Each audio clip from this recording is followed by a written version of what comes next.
Hello, Donald Trump was on the roof of the White House. The Naked Gun stars are a thing. Also, Epstein files, radioactive wasps. Denmark wants to feed your pets to zoo animals. Keywords, hashtags, FYP, reels, and viral content. That should help the algorithm. I'm Chris Mata, and welcome to a new show.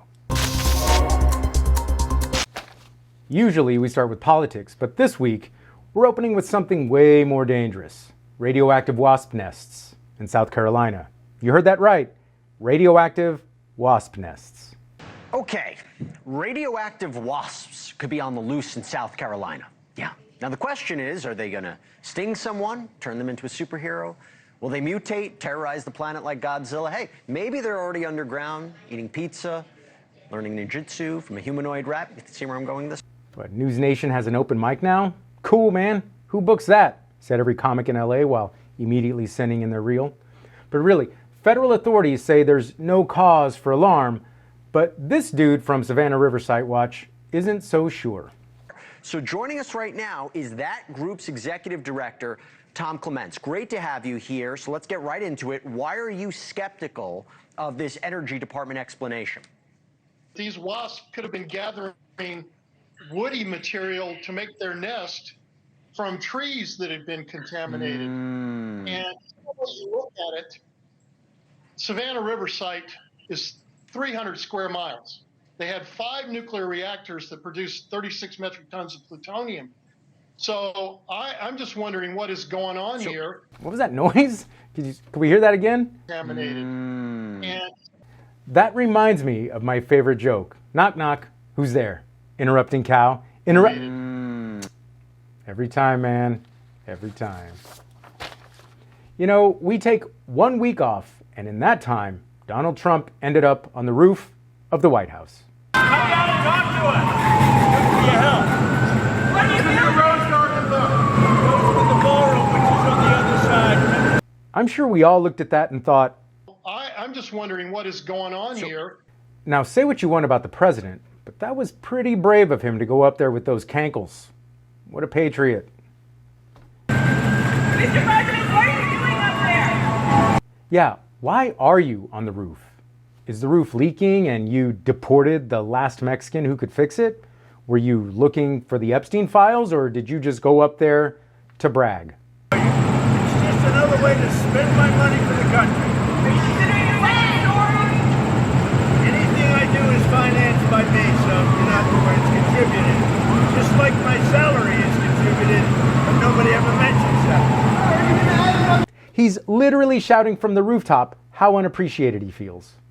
That's like if your friend bought 1 round at the bar, then stood on a stool for the rest of the night yelling, "Nobody ever thanks me for buying you a drink." And you're like, dude, I drive you to work, I pay your rent, cover your golf trips and your food. And you know what? Don't ask me to get you a beer anymore, or don't get me a beer anymore if you're gonna bring it up every half hour. I'm all over here, we're all over here working our asses off while you get to stand around Eating pizza. A zoo in Denmark is asking the public to donate their unwanted pets to feed the tigers. They say they need donations after failing to teach the tigers how to download DoorDash. Now, the zoo insists it's about mimicking the natural food chain and promises the pets will be euthanized before the lions rip them apart. I said before the lions rip them apart. This week, Elon Musk's Grok AI began generating fake nudes of Taylor Swift without being asked. Right. That's what every guy says when their wives find nudes on their phone. Like, what? How'd those get there? They must have downloaded themselves. I mean, or probably Grok, is probably doing things I didn't ask you to do again. And your wife is like, I'm just wondering what is going on here. Since filming The Naked Gun, Liam Neeson and Pamela Anderson are Hollywood's it couple. Now, this is a love affair we like to see all over the news. It's refreshing that they aren't trying to hide their love from anyone. The Smithsonian is restoring President Trump's name to the impeachment exhibit in the National Museum of American History. Yes, corruption's so nice, they impeached him twice. They say the placard was removed as part of a review of legacy content. But the Washington Post says the real reason was pressure from the White House to fire an art museum director. Sounds fishy. You know what? You're right. It's more cowy than fishy. Still, it seems the White House is trying to erase anything that makes Donald Trump look bad. Like getting CBS to cancel The Late Show with Stephen Colbert, which is crazy because if we're deleting everything that makes Trump look bad, there goes like 80% of the internet. Which is why we're covering it in this week's segment, Censor? I hardly know her. It started when Trump sued Paramount over a 60 Minutes interview with then-candidate Kamala Harris. He claimed the segment was heavily edited to be misleading, but really, how hard is it to explain that your footage hasn't been tampered with? And the minute missing from the video, we released the video showing definitively the video was not conclusive, but the evidence prior to it was showing he committed suicide. And what was on that, there was a minute that was off the counter.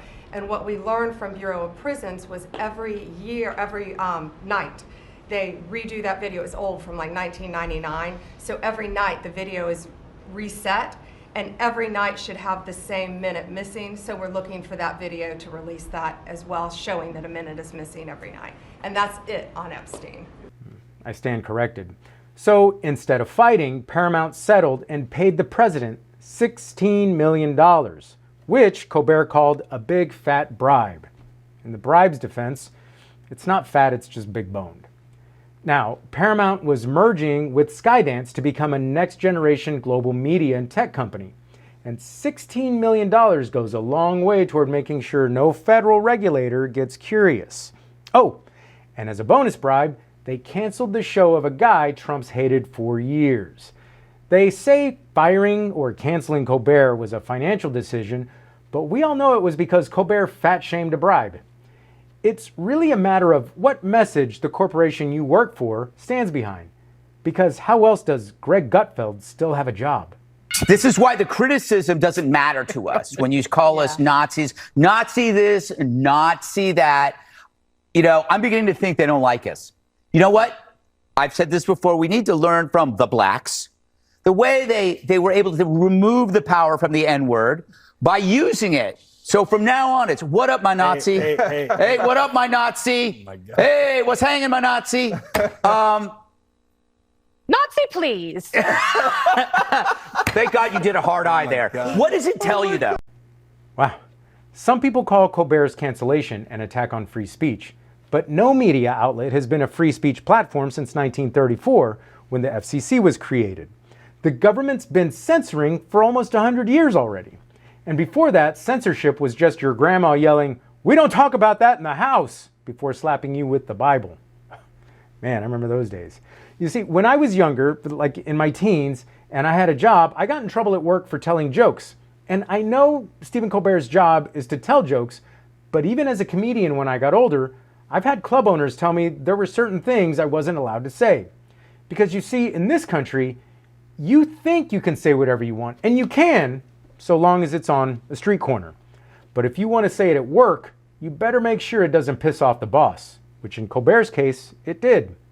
That's why I've been my own boss for years, and still find ways to piss myself off. For the record, I don't feel bad for Colbert, because wherever he goes next, he'll have one condition, that he can say whatever he wants, whenever he wants, however he wants.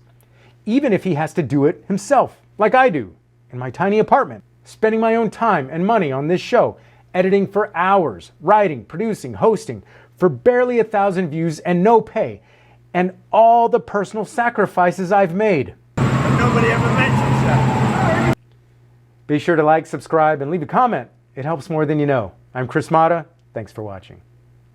That was good. That's the one. That's the one. That was a lot.